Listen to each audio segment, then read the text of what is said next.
director here at iKaya Temba, and we work with orphan and vulnerable children and their families in Imizamiyeti, mainly through an after-school care program for 90 children, where they are educated and receive a warm meal every day. We also work with their families, doing training workshops, family visits in their schools to try and aid their learning gap.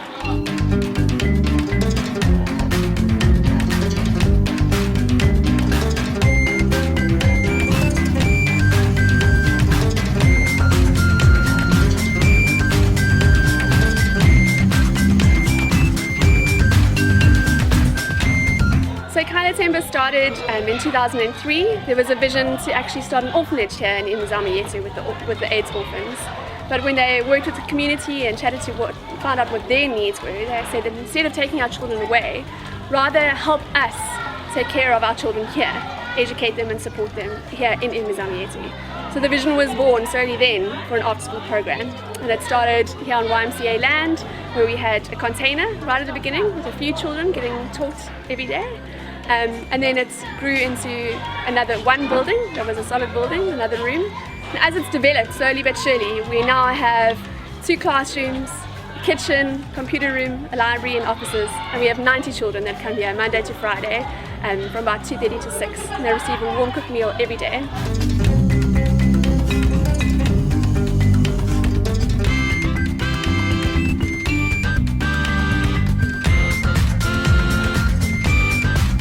What we're doing at the moment is we're able to support these 90 children, and our dream is actually to one day be able to replicate the model that we've put here.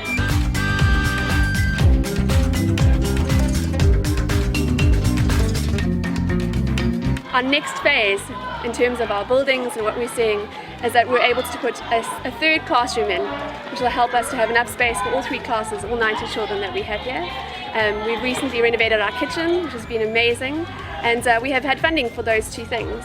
And after that, as we've seen our children grow, we've seen our staff grow, and so one of the things we desperately need is to renovate our administrative offices, and that means actually having to renovate an area that our caretaker lives in.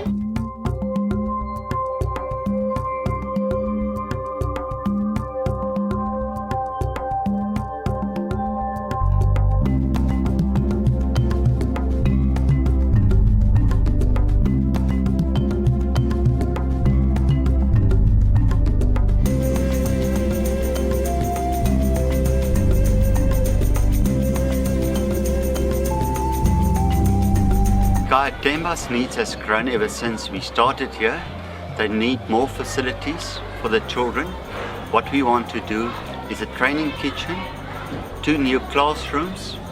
Their office facilities are too small at the moment, so where the caretaker is now, we're going to use his room for the office facilities, and then we're going to build him a nice little cottage where he can have also his own vegetables, a place to sit outside and have a better view over the whole little village.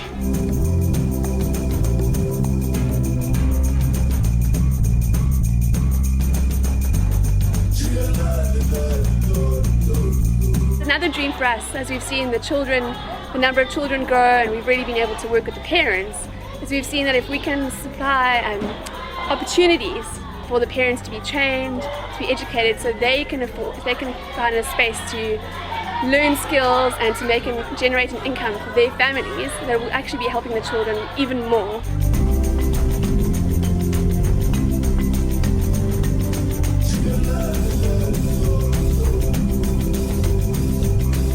We also want to bring a green system of tilapia fish and growing their own vegetables, which we want to use as a cooling system as well.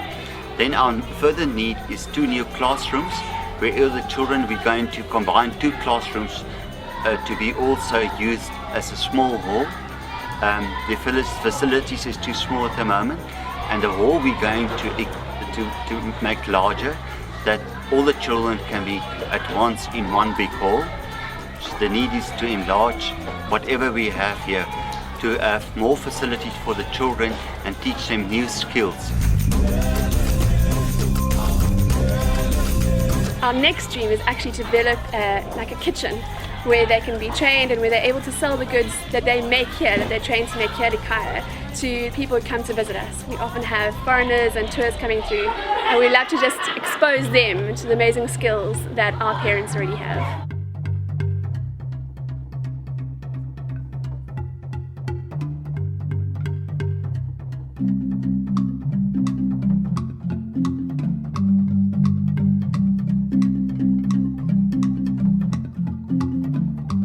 What we've learned here at iKaya Temba is that the building style that we've developed here or used works so well that we want to apply it further and teach the people in the community how they can rebuild their shacks in a similar system.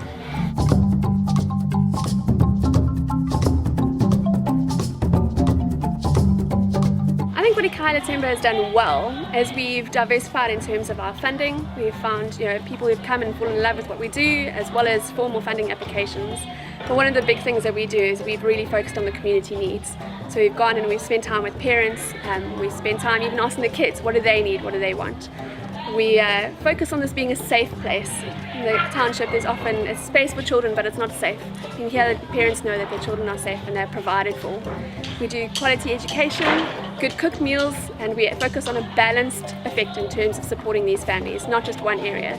So it's in education, it's socially with their families, emotionally we do therapeutic groups and helping them move past some emotional trauma. We also teach them about things like healthy living, eating healthily, and we focus a lot on the education, trying to bridge the gap between what is happening at the schools and where they need to be. For a lot of our children, they're quite far behind. So I think we do well in terms of bridging that gap so they can have a platform to really move forward and be responsible adults one day. The plans for iKaya Temba has now been completed. We've handed them in at council, and we're looking forward to see this becoming a reality.